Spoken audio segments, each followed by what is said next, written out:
말씀은 갈라디아서 3장 6절부터 14절 말씀입니다. 제가 여러분들을 위해서 읽어드리도록 하겠습니다. 갈라디아서 3장 6절부터 14절 말씀입니다. 하나님 말씀을 들으십시오.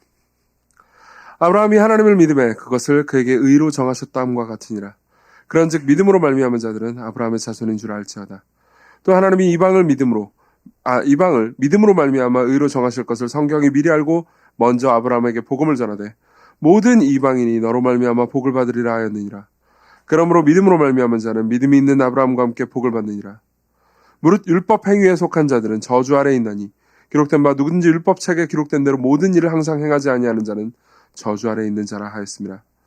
또 하나님 앞에서 아무도 율법으로 말미암아 의롭게 되지 못할 것이 분명하니 이는 의인은 믿음으로 살리라 하였습니다. 율법은 믿음에서 난 것이 아니니 율법을 행하는 자는 그 가운데서 살리라 하였느니라. 그리스도께서 우리를 위하여 저주를 받은 바 되사 율법의 저주에서 우리를 속량하셨으니 기록된 바 나무에 달린 자마다 저주 아래에 있는 자라 하였습니다. 이는 그리스도 예수 안에서 아브라함의 복이 이방인에게 미치게 하고 또 우리로 하여금 믿음으로 말미암아 성령의 약속을 받게 하려 함이라. 아멘. 조나단 도슨이라는 목회자가 있습니다. 굉장히 탁월한 제자훈련에 관련된 탁월한 책들을 많이 썼던 목회자입니다. 이 목회자는 이제 복음 전도를 열심히 하기로도 유명했어요. 근데 복음 전도를 하는데 자기 친구 중에 이제 신앙이 없는 사람이 있는 거예요. 무신론 친구가 있는 거예요. 그래서 이제 먼저 우정을 쌓습니다. 그래서 되게 친하게 지내다가 이제 그 친구가 조나단 도슨한테 물어본 거예요. 뭐라고 물어봤냐면은 조나단 너는 그러니까 네가 믿고 있는 신앙에 대해서 의심해 본 적이 없어? 라고 물어본 거예요. 그래서 조나단 도슨이 이렇게 대답을 했습니다. 굉장히 정직한 대답을 하죠. 글쎄 데이브, 네가 의심이라는 말을 어떤 의미로 썼는지에 따라서 달라지긴 하지. 나는 예수님에 대한 기본적인 주장, 성경의 교리에 대해서는 하나도 의심하지 않아. 그렇지만 나는 때때로 불신앙 때문에 꽤 갈등하거든. 이렇게 이야기를 합니다. 여러분들은 복음을 믿으십니까? 물론 이제 이 설교를 들으시는 분들 중에서 복음을 그러니까 공개적으로 나는 복음을 믿지 않는다라고 말씀하실 분도 계실지 모르겠습니다. 그렇지만 여러분들 대다수는 아마도 그러니까 금요일날 기도하러 같이 모여서 복음을 듣고 그리고 기도하기 위해서 모였기 때문에 복음을 믿는다고 말씀하실 겁니다. 아마 대다수는 예수님이 사람이신 동시에 하나님이시라는 것, 그분이 십자가에 못 박혀 죽으시고 부활하셨다라는 사실을 아마 문자적으로 의심하지 않고 믿으실 겁니다. 그렇죠. 그렇긴 하지만 우리는 종종 믿음이 없는 사람처럼 행동하고 말합니다. 그렇죠? 그리고 우리는 마치, 그러니까 하나님께서 예수 그리스도를 통해서 우리를 위해서 행하신 일들이, 그러니까, 뇌로는 믿지만 마치 사실이 아닌 것처럼 생각하고 말하고 행동할 때가 많습니다. 실제로 조나단 도슨도 바로 밑에서 그 다음에 이런 얘기를 해요. 본인이 트위터에 글을 하나 올렸다는 거예요. 트위터에 글을 올리면 모르겠어요. 제가 트위터를 안 해서 잘 모르겠지만 리트윗도 하고 막 이렇게 그 트위터가 또 좋아요가 있어요? 네, 있죠. 네, 좋아요 뭐 이런 것도 눌리고 없어요? 몰라요 저도. 트위터는 안 해서 몰라요. 물론 그 얘기가 페이스북과 하여튼 그런 거 많이 했어요. 근데 어쨌든 트위터 몰라요. 근데 그럼 이제 눌러야 좋을 거 아닙니까? 근데 1시간이 지나도 이제 이렇게 아무도 관심이 없는 거죠. 그러면은 이제 굉장히 낙심할 수 있죠? 예. 낙심했다는 거예요. 그런 걸 보면서 이제 그런 생각이 든 거죠. 그러니까 사람들의 인정과 사람들의 좋아요가 없는 게 자기한테 되게 이렇게 좌절되고 낙심되는 상황을 스스로 바라보면서 그러니까 하나님께서 나를 좋아하신다라는 것, 그리고 하나님께서 나를 인정하신다라는 것이 나한테 그렇게 크지 않구나, 나한테 그렇게 대단치 않구나라는 것을 다시 한번 깨닫게 된다는 거죠. 그러니까 모든 것을 만드신 분이, 사실상 오늘 우주에서 가장 중요한 분이 자기를 사랑한다라는 사실을, 그러니까 믿긴 믿지만 별로 믿지 않는 것처럼 행동하고 말할 때가 많다라는 겁니다. 그런 의미에서 그러니까 우리는 성경의 모든 약속들이, 그러니까 이런 측면에서 믿지만 믿지 않기 때문에 공허하게 느껴질 때가 많을 겁니다. 특히 우리가 읽은 이 본문, 그러니까 이 본문은 굉장히 여러 가지를 약속합니다. 그러니까 최소한 3가지를 약속합니다. 첫 번째로는요, 아브라함과 같은 신부를 너희들이 가지게 될 것이다 라는 걸 약속합니다. 그리고 두 번째로는요, 아브라함이 받았던 복을 너희들도 받을 것이다 라고 약속합니다. 그리고 세 번째로는요, 그러니까 너희들이 믿음 안에 있다면, 너희들이 율법 안에 있다면 너희들은 살 수 없지만은, 너희들이 믿음 안에 있다면 너희들은 진짜 살 수 있을 것이다. 너희들은 정말 산다라는 걸 약속합니다. 그러니까 세 가지를 약속하는 거죠. 신분과 지위, 그리고 복, 그리고 살아있음. 이 세 개를 약속한다는 겁니다. 물론 이 세 개에 대해서는 좀 이따 설명을 다 하나씩 해드릴 겁니다. 그렇긴 하지만 이 모든 것들이, 그러니까 약속됐다는 걸 여러분들이 모르는 것도 아니고요. 그리고 우리가 방금 본문을 읽었고요. 그리고 이 약속됐다는 것이 놀라운 거고 복된 것이다, 큰 것이다라는 것을 여러분들이 지적으로 알긴 하지만 이게 실제로 삶에서 그렇게 와닿지 않을 때도 많을 뿐더러, 게다가 이걸 진짜 믿음으로 받아들인다고 말을 하지만 우리는 종종 불신자처럼 이 사실들을 대합니다. 그렇기 때문에 이 놀라운 약속들이, 그러니까 나에게 별로 와닿지 않는 거죠. 그렇기 때문에 이게 와닿지 않으면은 어떻게 되면 다른 직관적으로 우리에게 와닿는 것들이 더 크게 보이게 마련이고요. 그렇기 때문에 우리는 그것을 가지지 못해서 방황하고 갈등하게 된다는 거죠. 사실 신앙인이 불행한 거는요. 원래 신앙인이 정말로 믿는다면 불행할 수 없거든요. 근데 신앙인이 불행한 것은 신앙인에게 약속되고 신앙인에게 실제 주어진 것들에 대해서 외면하고 있기 때문이죠. 눈을 감고 있기 때문입니다. 그리고 사람들이 어떤 의미에서 세상이 우리에게 약속하고 줄 수 있다고 말하는 것에 대해서 눈을 크게 뜨고 있기 때문입니다. 그런 측면에서 우리는, 그러니까 여러분들이 신앙인이라 하더라도 때때로 나는 정말 불신자 같구나 라는 생각을 하실 겁니다. 설교를 들으시는 분들 중에서 혹시 불신자가 계시다면 신앙인들도 여러분들과 크게 다르지 않은 모습들을 가지고 있다는 걸 이해하실 수 있을 겁니다. 그렇지만 또 이런 것도 있습니다. 여러분들이 신앙이 없다 하더라도 나는 그리스도인이 아니고 나는 예수님을 주와 구주로 고백하지 않아 라고 생각하는 분들도 종종 이럴 때가 있을 수 있습니다. 복음을 들을 때요. 여러분들이 예수 그리스도의 부활과 그리고 그 부활이 말해주는 영광스러운 미래에 대해서 여러분들이 죽지만 결국 부활할 거고 여러분들이 상상을 초월하는 복을 받게 될 것이다라는 것에 대해서 여러분들이 지적으로 동의하지 않거나 믿지 않을 수 있지만 종종 그게 그게 진짜 사실이었으면 진짜 그게 사실이지 않을까? 라는 소망을 품어본 적도 있을 겁니다. 이건 참 재밌습니다. 신자들은 종종 이런 생각을 합니다. C.S. 루이스가 했던 말이기도 해요. 신자들은 종종 이 모든 게 사실이 아니면 어떻게 하지? 라는 불안감에, 보통은 믿는다고 말하지만 불안감에 시달리고요. 신앙이 없는 사람도 진짜 하나님이 살아계시면 어떻게 하지? 이런 불안감에 시달린다는 거죠. 이건 되게 재밌지 않습니까? 그런 측면에서 성경이 말하는 바를 진짜로 우리에게 적용하고 받아들이는 것, 믿음으로 받아들이는 것 굉장히 중요할 겁니다. 그래서 저는 지금까지 우리가 읽은 이 본문 있잖아요. 본문에서 약속하고 있는 세 개 있잖아요. 하나는 지위, 하나는 복, 하나는 살아있음입니다. 하나씩 이걸 설명해 가면서 우리에게 이 모든 걸 어떻게 약속하는지에 대해서 말씀드리죠. 첫 번째로는 복입니다. 지위입니다. 우리가 읽은 본문을 보면요. 6절부터 읽어드리겠습니다. 아브라함에 대한 이야기를 해요. 6절부터 아브라함이 하나님을 믿음에 그것을 그에게 의로 정하셨다함과 같으니라 그런즉 믿음으로 말미암은 자들은 아브라함의 자손인 줄 알지어다. 이렇게 이야기를 합니다. 우리 입장에서는 아브라함의 자손이라는 게 그렇게 와닿지 않으실 수 있을 겁니다. 그렇지만 당시에, 그러니까 유대인들 입장에서는 아브라함의 자손이다. 이게 굉장히 큰 명예와 지위였습니다. 그러니까 우리가 혈통적으로 아브라함의 자손이고 우리가 혈통적으로 아브라함이 누렸던 아브라함의 자손의 지위를 누린다는 건 대단히 큰 지위인 거죠. 한번 생각해 봅시다. 이거는요, 그러니까 이 지위는 사람들이 어떻게 인정하느냐에 따라서 달라질 수 있습니다. 무슨 말이냐면 이런 측면이 있는 거죠. 제가 인정받는 사람일까요? 물론 이럴 수 있습니다. 그러니까 기독교인들이고요. 그리고 기독교인 중에서도 목회자들이고 목회자 중에서도 교회 개척을 꿈꾸는 목회자들이 있다고 합시다. 그리고 이제 도시에서 교회를 개척해가지고 의미 있는 열매를 맺고 싶은 목회자들의 모임 가운데 제가 있다고 합시다. 그러면은 저는 교회 개척한 지 한 11년이 지났고요. 그러니까 시간이 지났죠. 그리고 감사하게도 어떤 의미 있는 열매들을 맺었단 말이에요. 그러니까 그 사이에 있을 때 저는 그러니까 인정받는 사람일 수도 있겠죠. 그렇기도 해요. 여러분들 입장에서는 도무지 그게 그따윈 게 이런 생각할 수 있어요. 이해하지만 그 사람들 사이에서 인정받는 사람일 수도 그것도 이해하죠. 이해 못한다면 어쩔 수 없는데 예화를 들 게 없어요. 그러면 제가 어쨌든 이해할 수 있을 겁니다. 맞죠? 근데 생각해 보세요. 제가 그러니까 사회적으로 굉장히, 그러니까 대체로 사회적으로 높게 인정받는 직군들이 있지 않습니까? 법조인이라든가 정치인이라든가 의료인들이라든가 이런 사람들 사이에서 제가 있다고 해봅시다. 그리고 그 사람들이 전부 다 그리스도인이 아니에요. 그럼 저는 그냥 동네 못생긴 아저씨 이상도 이하도 아니 아무것도 아니란 말이에요. 그렇죠? 혹은 연예인들 사이에 있다고 합시다.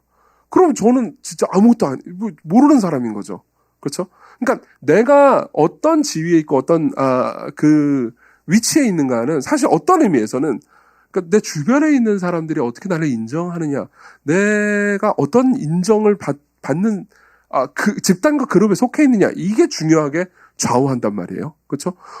뭐 평범한 그냥 보통 그냥 서민의 직업을 가지고 있는 사람들끼리 끼리 있을 때 그 중에 뭐 의사 선생님이 한 명 있다고 합시다. 여기 중에서도 의사 선생님이 계신지 모르겠는데 의사가 있다. 그러면 뭐 대체로 뭐 이게 뭐 옳다라는 건 아닙니다만 의사시군요. 공부 잘하셨군요. 좋은 직업을 가지고 계시군요. 이렇게 하면서 이제 약간 직업적으로 인정을 받을 수도 있을 겁니다. 근데 그 의사 선생님이 의사님들끼리만 모인 집단으로 갔다고 합시다.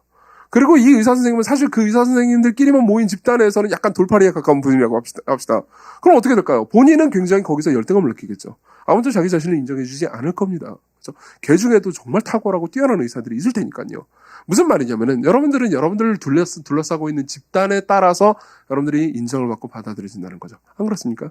마찬가지였습니다. 아브라함의 자손, 여러분들 입장에서는 아브라함의 자손, 그럼 그게 뭐 이렇게 할 수 있지만은 구약 성경을 철저하게 읽고 구약 성경을 전적으로 받아들인 사람들, 그 중에서 유대인들의 생각에 따르면요, 아브라함의 자손은요, 그러니까 인간으로서 누릴 수 있는 지위 중에서 최고의 높은 지위였습니다. 아브라함이 하나님께 받아들여졌고요. 아브라함이 하나님께 사랑받았고요. 아브라함은 믿음의 조상입니다. 그렇죠? 물론 그들은 믿음의 조상이라는 단어를 쓰진 않았어요. 개신교도들이 주로 믿음의 조상이라는 단어를 쓰죠. 근데 어쨌든 간에 하나님께 전적으로 인정받는 사람이었어요. 그렇죠? 그리고 정말 높은 지위를 가지고 있는 사람인 거죠. 그렇죠? 내가 아브라함의 자손이다. 그러면 내가 하나님께 정말 소중하고 중요하고 높은 지위에 있는 사람이라는 겁니다. 근데 지금 사도 바울은 뭐라고 말하는 겁니까? 그 아브라함조차도 아브라함의 행위와 성취와 노력으로 하나님께 이 높은 지위를 받은 게 아니다. 이렇게 얘기를 합니다. 그 아브라함조차도 믿음으로 이 지위를 획득했다. 6, 7절 다시 읽어드릴게요. 그런 아브라함이 하나님을 믿음에 그것이 그에게 의로 정하셨다 함과 같으니라. 의로 여겨졌다. 그렇죠? 아브라함이 실제로 의로웠다라는 의미가 아닙니다. 아브라함은 죄인이었어요. 그렇지만 아브라함이 하나님을 믿었고 하나님께서는 그 믿음을요 아브라함의 의로 여겨주셨습니다. 아브라함이 의로운 존재인 것처럼 받으셨어요. 그래서 아브라함은 죄인이지만 아브라함은 의인처럼 여김받았습니다. 다시 말하면 하나님께서 인정해 주실 수 있는 인정 중에서 최고의 인정을 받는 거죠. 여담이지만 여러분들이 이제 마지막 날 하나님 앞에 서잖아요. 그러면 여러분들은 지금까지 상상한 삶보다 훨씬 더 위대하고 놀라운 삶을 살아가게 될 겁니다. 예컨대 여러분들 중에서 여러분들 스스로 생각할 때 나는 좀 직업이 변변치 않아. 혹은 나는 백수야. 나는 지금 직업이 없어. 이런 생각을 하는 분들은 이렇게 생각할 수 있을 겁니다. 세상에 나가가지고 아무도 나를 그렇게 인정해주지 않기 때문에 내가 그리스도인이다. 내가 예수 그리스도를 믿는다.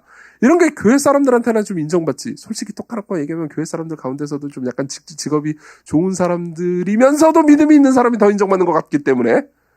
그죠? 저 말을 너무 빨리 했나요? 그렇기 때문에 나는 별로 어디서도 인정받지 못하는 것 같다는 생각이 들 겁니다. 그렇지만 제가 장담해드리죠. 여러분 보십시오. 실제 지금도 그렇습니다만, 지금도 여러분들이 그렇습니다만, 여러분들이 하나님을 여러분들이 눈으로 보는 날 있잖아요. 여러분들이 육안으로 보는 날. 하나님께서 여러분들을 최고로 인정해 주시고 받아들여 주실 때 여러분들 둘러싸이는 모든 성도들이 여러분들을 정말로 귀하고 소중하고 인정받는 존재로 받아들여 줄 때 그때 여러분들은 내가 왜 과거에 겨우 그것 때문에 그토록 마음을 졸였지? 그토록 괴로워했지?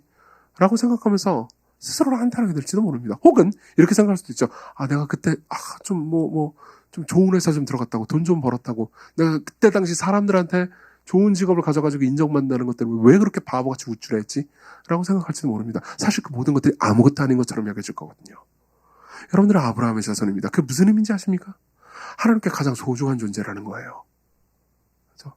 그리고 그걸요 성경은요 그렇게 하나님께 가장 소중한 존재가 되는 게 여러분들의 행위나 조건에 의해서 되는 게 아니라고 말합니다. 오직 믿음만으로 그렇게 된다고 말해요. 온 우주에서 가장 소중한 존재가 여러분들을 가장 소중한 존재로 받아줍니다. 뭐 때문에요?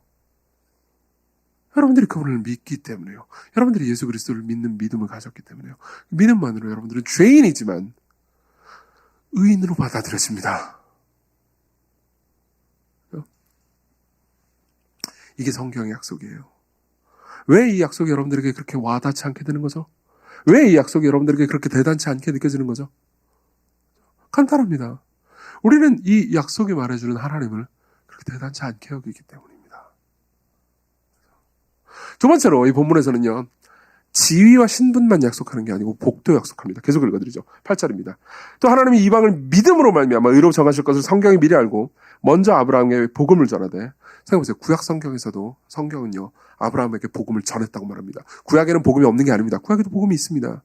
복된 소식이 있습니다. 아브라함이 죄인이지만, 비록 죄인이지만 조건 없이 믿음으로 사랑받고 하나님께 받아들여진다는 복음이 있습니다. 계속 읽어드릴게요. 복음을 전하되, 아브라함은 그러니까 복음을 들었다는 거죠. 모든 이방인이 너로 말미암아 복을 받으리라 하였느니라. 이건 창세기 12장에 나오는 말을 바울이 인용한 겁니다. 무슨 말이냐면, 아브라함은 죄인이고 아브라함은 문제 있는 존재지만 너에게 복을 주겠다. 그리고 너는 너 자체가 복이 될 거다 라고 얘기를 해주는 겁니다. 그래서 아브라함이 잘한 게 없는데도 불구하고요. 그리고 계속 읽어드릴게요. 그러므로 믿음으로 말미암은 9절입니다. 그러므로 믿음으로 말미암은 자는 믿음이 있는 아브라함과 함께 복을 받느니라. 무릇 율법 행위에 속한 자들은 저주 아래 있나니 기록된 바 누구든지 율법책에 기록된 대로 모든 일을 항상 해가지 아니하는 자는 저주 아래 있는 자라 하였습니다. 자, 설명해 드릴게요. 복에 대해서 좀 얘기를 해드리겠습니다. 이때 당시 갈라디아서는, 여러분들 기억하시는지 모르겠는데, 갈라디아서는 일종의 대항적인 서신이었습니다. 갈라디아 지방에 갈라디아 이단들이 발생했습니다. 그리고 그 이단들의 가르침은 주로 이거였습니다. 너희들이 하나님께 조건 없이 사랑받기 위해서는, 너희들이 하나님께 아브라함이 받은 복을 너희들이 똑같이 소유하기 위해서는 물론 예수님을 믿어야 한다. 그렇지만 예수님을 믿는 것만으로는 충분하지 않다. 너희들은 예수님을 믿고 또 거기에다 할례까지 받아야 된다. 너희들은 예수님을 믿고 거기에다 더 나은 행위를 해야 한다. 기억나시나요? 바울이 전하는 복음과 갈라디아 이단들이 전하는 복음은 순서에 있어서 차이가 있었습니다. 갈라디아 이단들은 이렇게 말했습니다. 믿어야 한다. 그리고 선행을 해야 한다. 그럼 받아들여진다는 거죠. 근데 바울은 그렇게 생각하지 않았습니다. 바울은 믿어야 한다. 그럼 받아들여진다. 하나님께 조건 없이 받아들여진다. 그리고 그렇기 때문에 선행을 해야 한다고 말합니다. 순서가 달라요. 그리고 이건 중요한 차이를 낳았습니다. 그리고 나서 바울은 이렇게 얘기하는 겁니다. 아브라함이 받은 복을 너희들이 할례를 받지 않아도, 더 나은 선행을 하지 않아도 너희들이 오직 예수 그리스도를 믿는 믿음만으로 아브라함이 받은 복을 조건 없이 똑같이 받는다라고 얘기해 주는 거죠. 자, 복이 약속되어 있습니다. 여러분들 이 문제에 대해서 좀 또 깊이 생각해 봅시다. 여러분들에게 복이 약속되어 있다고 말한다면은, 여러분들 어떤 생각이 드십니까? 우리는요, 하나님께서 우리에게 복을 주신다, 혹은 복을 약속하신다 라고 말하면요, 보통 두 가지 정도의, 그러니까 잘못된 반응으로 복이라는 것을 대합니다. 여러분들은 오늘 설교를 듣고, 오늘 여러분들에게 하나님께서 약속하신 복이 오직 예수 그리스도를 믿는 믿음만으로 약속된 겁니다 라는 설교를 지금 제가 했어요. 그리고 여러분들이 설교를 올바로 이해했습니다. 그리고 나서 나중에 혼자 신앙생활을 할 때, 혼자 삶을 살아갈 때 하나님께 복을 받기 위해서는 여러분들은 더 나은 행동을 하거나 죄를 덜 짓거나 더 괜찮은 사람이 되어야 한다라는 착각을 또 합니다. 그렇지만 성경은 뭐라고 그러냐면, 아브라함이 처음 부르심을 받을 때 아브라함이 그때 괜찮은 사람도 아니었고 하나님을 제대로 믿는 사람도 아니었다. 그 믿음이 있긴 했지만 그 믿음마저도 정말 미미한 믿음이었다.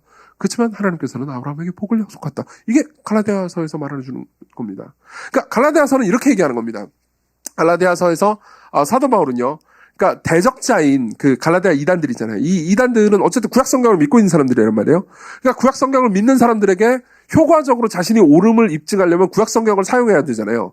그래서 구약 성경에서 가장 유명한 사람, 다시 말하면 유대인들이 가장 그러니까 높은 신분과 지위를 가지고 가장 큰 복을 받았다고 누구나 인정할 만한 사람인 아브라함을 끌어옵니다. 그러고 나서 사도 바울은 갈라디아 이단들에게 이렇게 얘기하는 거죠. 자, 아브라함을 봐라. 아브라함이 복을 받았다. 근데 생각해봐라. 아브라함이 복을 받은 게 아브라함이 더 잘났기 때문이냐? 아브라함이 죄를 안 지었기 때문이냐? 실제로 아브라함은 복을 받고 난 이후부터도 굉장히 많은 죄를 저질렀어요. 복을 여러 번 약속받았는데 그 이후에도 계속 죄를 저질렀습니다. 계속 문제가 있었습니다. 작년에 아브라함에 관한 설교를 들으신 분들은 기억하실 겁니다. 아브라함이 그토록 큰 복을 받고도 나중에 아내를 팔아먹는다거나 뭐 혹은 여러 가지 방식으로, 이제 표현이 좀 그렇게 되지만 뻘짓을 했다는 걸 여러분들이 아실 겁니다. 그렇다고 해서 하나님께서 징계를 하시긴 했지만 복을 철회하시진 않았습니다. 여러분, 아브라함이 받은 복이 무엇인지 기억하십니까? 아브라함은 정말 거대한 복을 받았는데요. 아브라함이 받은 복에 대해서 그러니까 가장 직설적으로 말해주는 성경 구절이 있습니다. 저는 이 구절을 되게 좋아합니다. 제가 읽어드리죠. 창세기 15장 1절입니다. 이후에 여호와의 말씀이 환상 중에 아브라함에게 임하여 이르시되 아브라함아 두려워 말라. 나는 하나님이요 나는 네 방패고 너의 지극히 큰 상급이니라. 우리 상급, 우리의 복, 우리의 위대한 복이 무엇입니까? 나다. 하나님께서 이렇게 말씀하십니다. 나다. 내가 너의 복이다. 내가 너의 상급이다. 내가 너의 상이다. 내가 너의 방패다. 내가 너의 모든 것이다. 여러분, 이것이 우리가 일반적으로 생각하는 복과 성경이 약속하는 복의 가장 큰 차이일 겁니다. 우리는 보통 복을 원합니다. 그래서 무슨 말이냐면 우리가 복을 원할 때 그러니까 우리가 컨트롤할 수 있는 재산이라든가 우리가 컨트롤할 수 있는 우리 눈에 보이는 명예나 지위 같은 것들을 생각합니다. 그렇지만 하나님께서는 항상 복을 나 자신이라고 말합니다. 물론 그 안에는 재산도 포함될 수 있습니다. 왜냐하면 세상의 모든 재산은 다 하나님의 것이거든요. 근데 우리는 보통 하나님이 가지고 있는 재산을 원하지만 하나님과 함께 오기를 원하지 않는 경우가 많습니다. 그렇지 않습니까? 그죠?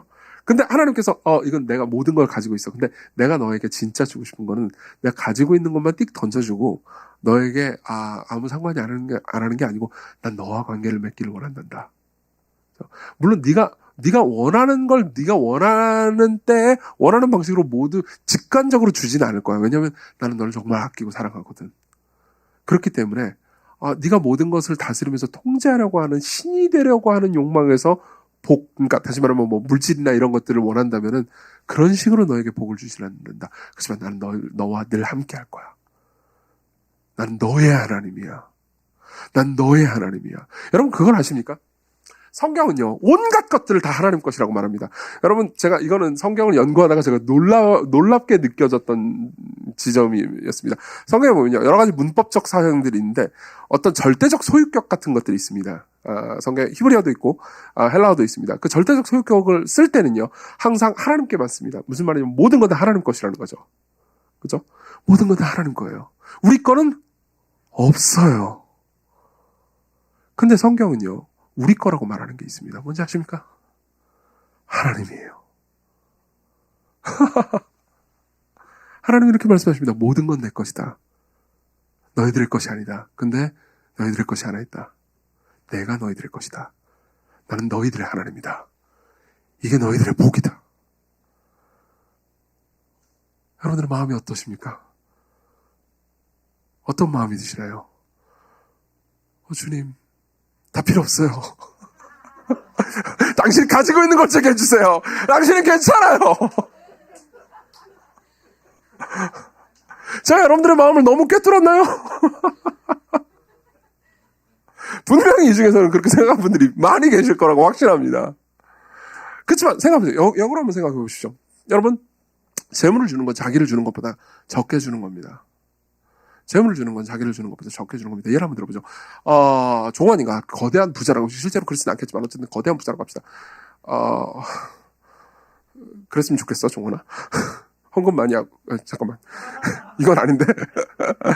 종환이가 예를 들면 거대한 부자라고 합시다. 그리고 종환이가 개발자고요. 아주 탁월한 개발자예요. 굉장히 탁월한 개발자입니다. 그리고 아주 큰 부자라고 합시다. 그리고 제가 개발자라고 합시다. 이제 막 신입 개발자가 됐다고 해보세요. 그러면요, 저는 종원이한테 이걸 요구할 수도 있습니다. 종원아, 나한테 돈을 줘. 그죠? 종원아, 나한테 돈을 줘. 이것도 요구죠. 그죠? 근데 이렇게 말할 수도 있습니다. 종원아, 일주일에 한 번씩 나를 만나줘. 일주일에 한 번씩 나를 만나줘서 내가, 코딩이나 이런 거 개발할 때 모르는 거에 있으면 너 나한테 가르쳐 주고, 나와 함께 해주고, 나한테 굉장히 많은, 내가 무슨 새로운 사업을 하려고 하는데 굉장히 많은 조언과 관심과 여러 가지 사랑을 줘. 자, 그러면요. 우린 직관적으로 돈을 줘가 더 낮게 보일 수 있지만 종원이 입장에서는 어느 쪽, 전자와 후자 중에서 어떤 쪽 요구가 더 종원이 입장에서는 귀찮은 요구일까요? 더 헌신해야 되는 요구일까요? 당연히 후자입니다. 일주일에 한 번씩 만난다는 건 차라리 돈을 주고 말지 이렇게 말할 수 있는 거예요. 하나님은 절대로 전자의 방식으로 복을 허용하시지 않습니다. 그건 너무 적게 주는 거니까요. 하나님은 우리에게 자신을 주십니다. 모든 건 내 것이다. 근데 내가 너희들의 것이다. 이해하십니까? 이게 아브라함이 받았던 복이에요. 우리는 이 지점에서 두 가지 잘못된 지점에 빠집니다. 하나는 아까 말씀드렸죠. 우리의 노력과 우리의 외모와 우리의 어떤 조건이 그런 복을 하나님을 만나고 하나님을 가지는 복을 가질 수 있게 될 거라는 오해죠. 그렇지 않습니다. 아브라함도요. 더 나아지기 전에 아브라함이 그냥 부르심을 받았을 때 창세기 12장에 아브라함이 뭘 잘한 게 아무것도 없을 때 그 이후로 죄도 많이 지었는데 그때 이미 복을 약속받았고 그죠?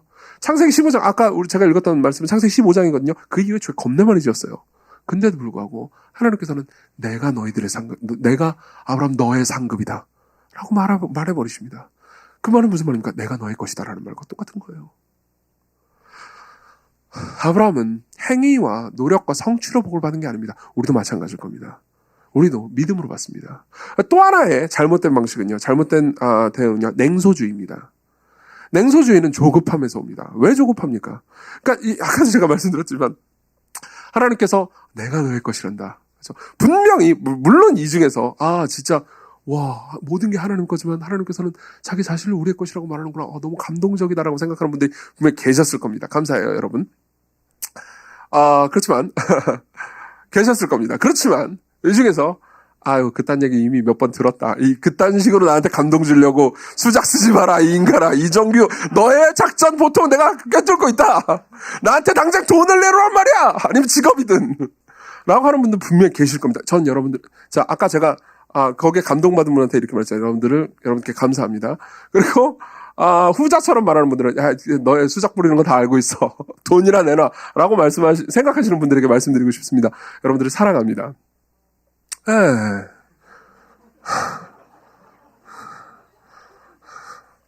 여러분들 사랑해요. 왜냐하면은 별로 안 사랑하고 싶긴 한데 하나님 여러분들을 사랑하시거든요. 네. 또 수작 부리는 거 아니냐고요? 여러분들은 냉소적입니다. 여러분들은 냉소적입니다. 우리는요 율법주의에 빠진지 아니면 냉소주의에 빠집니다. 그렇죠? 그런 거 다 그냥 좋은 말이지. 지금 잠깐 기도하는데 빡세게 기도에 불 붙이려고 하는 말 아니야? 아니요, 이건 사실입니다. 여러분들은 사실이 아닌 세계를 살고 있어요. 그리스도 안에 있다면, 여러분들이 예수 그리스도를 믿고 있다면요, 하나님이 여러분들의 것입니다. 그리고 이거는요, 믿음으로 주어집니다. 세 번째로 넘어가죠. 살아있음입니다. 살아있음. 갑자기 무슨 소린가 싶을 겁니다. 살아있음이라니. 자, 11절부터 보면요. 봅시다. 또 하나님 앞에서 아무도 율법으로 말미암아 의롭게 되지 못할 것이 분명하니 이는 의인은 믿음으로 살리라 하였습니다. 율법은 믿음에서 난 것이 아니니 율법을 행하는 자는 그 가운데서 살리라 하였느니라. 저는 이 본문을 되게 약간 처음에 되게 의아해했습니다. 사실 제가 갈라디아서 첫 번째 책 낼 때 있잖아요. 그때만 해도 이 살리라라는 말이 무슨 의미인지 정확하게 파악을 잘 못하고 책을 냈던 것 같습니다. 그러고 나서 이 살리라라는 말이 도대체 무슨 의미인지에 대해서 오랫동안 고민을 했습니다. 이게 죽으리라라는 말의 반대말을 이잖아요. 그렇죠? 그런 의미에서 저는 이런 식으로 생각했었습니다. 그러니까 지옥 가지 않는다라는 말인가? 하나님께 은혜를 받고 생명을 누린다는 말인가? 다 맞는 말이긴 합니다. 근데 왜 바울은 계속해서 살리라라는 말을 썼을까요? 삶을 물론 이제 지금까지 지옥을 가지 않는다라든가 하나님께 사랑받는다든가 이런 식으로 해석할 수 있습니다. 살리라라는 말을요. 근데 계속해서 삶을 살아오면서요. 그리고 갈라디아서를 연구하면서요. 그러니까 이 살리라라는 말이 바울이 이렇게 특별히 쓰게 된 이유가 있다라는 것을 갈라디아서 전체 문맥에서 좀 더 깊이 이해하게 됐습니다. 이런 거죠. 여러분들의 삶에서요. 산다라는 게 무엇인지 압니다. 무슨 말이냐면 이런 거죠. 여러분들은 나는 지금 살지만 살아있지 않아 라고 느끼는 분들이 계시지 않습니까? 근데 여러분들이 이런 것들을 신문기사나 저는 이걸 이제 검색도 해봤는데 신문기사나 그런 인터뷰 같은 것들을 볼 때 살아있음을 느낀다라는 표현을 되게 많이 들었습니다. 여러분 아마 들어본 적 있을 겁니다. 그죠? 제가 어저께 검색해본 바로는요. 지드래곤은 무대에 서 있을 때 살아있음을 느낀답니다. 그렇죠? 그리고 설경구 씨는 연구할 때 살아있음을 연기할 때 연구 말고 연기할 때 살아있음을 느낀다고 하죠. 그렇죠? 네. 여러분들은 다 그 지점이 있을 겁니다. 살아있음을 느끼는.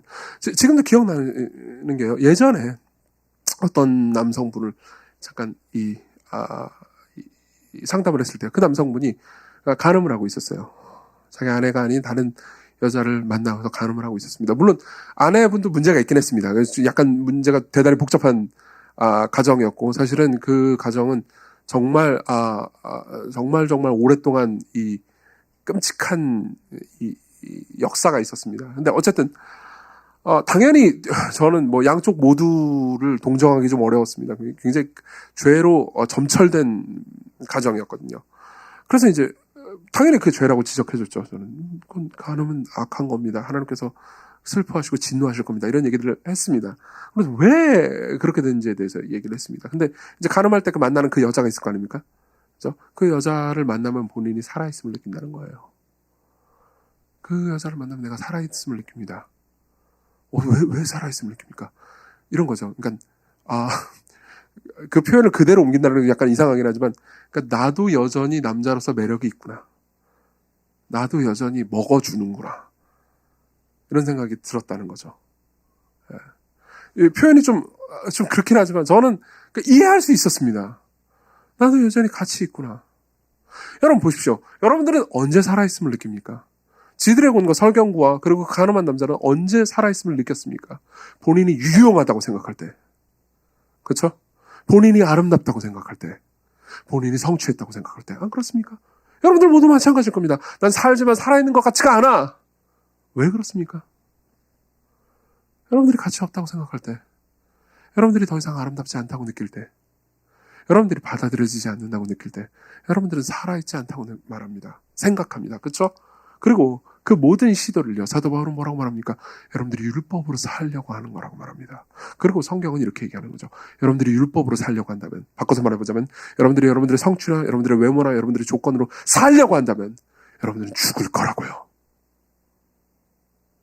그렇지만 여러분들이 믿음으로 살려고 한다면 여러분들은 살 거라고 말합니다. 이 지점에서 제게 굉장히 저 개인적으로 와닿는 말을 해준 사람이 있습니다. 팀 켈러 목사님이요. 예전에, 그러니까 20대 때요. 팀 켈러 목사님이 20대 때 찰스 스펄전이 쓴 책을 읽고 있었답니다. 찰스 스펄전은 19세기의 목회자였고 설교자였습니다. 스펄전 목사님이 이제 저도 그 책을 읽었습니다. 목회자 후보생들에게 쓴 3권짜리 두꺼운 책이 있습니다. 그리고 그 책을 저도 굉장히 좋아했고 이제 팀 켈러 목사님도 좋아했던 것 같아요. 근데 그 중에 보면 이런 말이 있더랍니다. 자신의 영혼을 구원하기 위해 설교하지 말라. 자신의 영혼을 구원하기 위해 설교하지 말라. 무슨 말이지? 이런 생각을 했다는 겁니다. 팀 켈러 목사님이. 무슨 소리야? 자기의 영혼을 구원하기 위해 설교하는 사람이 없어. 설교 듣는 사람들의 영혼을 구원하기 위해 설교하는 거지. 라고 생각을 했던 거예요. 그리고 나서 팀 켈러 목사님이 자신이 이제 목회를 해보잖아요. 목회를 하다 보니까 이 말이 무슨 말인지 그때서야 깨달았다는 거예요. 설교단에 섭니다. 이건 저도 깨달았습니다. 저도 확실히 합니다. 설교단에 섭니다. 제가 여러분들에게 설교를 합니다. 그리고 뭐 30분 혹은 40분 혹은 뭐 주일 같은 경우는 거의 1시간 가까이 설교를 하죠. 그러고 나서 여러분들이 뭐 예컨대 눈물을 흘리고 은혜를 받고 여러분들이 끝나고 나서 제 설교가 좋았다고 말하잖아요. 그럼요. 저는 그때 살아있음을 느끼는 거죠. 내가 설교자로서 내가 의미 있고 가치 있는 존재라는 걸 확인받기 위해 난 설교합니다. 바꿔서 말해볼까요? 난 구원을 원하는 겁니다. 내가 가치 있는 존재가 되기 위해서. 여러분 이걸 가리켜서 율법의 행위로 구원을 받으려고 하는 거라고 말하는 겁니다. 그걸 여러분들의 삶에 적용해 봅시다. 여러분들은요. 굉장히 여러 가지 방식으로 구원을 추구하지 않습니까? 굉장히 여러 가지 방식으로 살려고 합니다. 안 그렇습니까? 여러분들 회사에서 일을 잘함으로써 살려고 합니다. 좋은 회사에 취직을 함으로써 살려고 합니다. 학업에 있어서 성취함으로써 살려고 합니다. 심지어 교회 내에서 어떤 인정을 받으면서 어떤 성취를 함으로써 살려고 합니다. 여러분들은 그런 방식으로 살고 싶어 합니다. 그리고 그 결과는 무엇입니까? 물론 여러분들이 살아있음을 느낄 때도 있을 겁니다. 그렇지만 이내 죽어버립니다. 나보다 더 잘하는 사람들이 나타날 때. 내가 해냈다고 생각했는데 사실 실패했을 때. 여러분들은 그때 죽어버립니다. 그때 여러분들이 느끼는 건 뭡니까? 저주받은 삶이죠. 저주라는 단어가 너무 센가요? 아니요. 그렇지 않을 겁니다. 여러분들이 실제로 느끼는 감정은요. 이보다 더 큰 저주는 없을 테니까요. 안 그래요?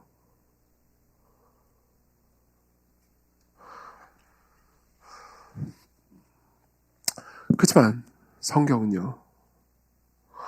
여러분들의 가치와 의미가 여러분들의 삶이요, 여러분들의 행위에 달려있다고 하지 않습니다.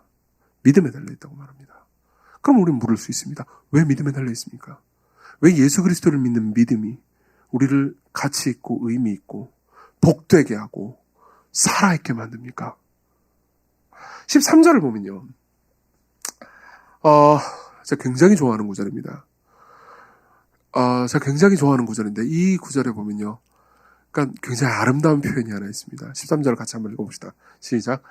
그리스도께서 우리를 위하여 저주를 받은 바 되사 율법의 저주에서 우리를 속량하셨으니 기록된 바 나무에 달린 자마다 저주 아래에 있는 자라 했습니다. 자, 보십시오. 제가 이런 표현을 자꾸 쓰는 게 좀 죄송하긴 하지만 13절에는 그리스어 원문으로 볼 때, 그러니까 개역개정에는 제가 생각할 때 되게 안타깝다고 느끼는 오역이 하나 있습니다. 실제로 13절에 우리는 그리스도께서 우리를 위해 저주를 받은 바 되사라고 번역되어 있잖아요. 그렇죠? 근데 실제로 그리스어 성경에는요, 원문 성경에는 이렇게 되어 있습니다. 그리스도께서 우리를 위해 저주가 되사. 저주를 받았다고 말하지 않습니다. 저주가 됐대요.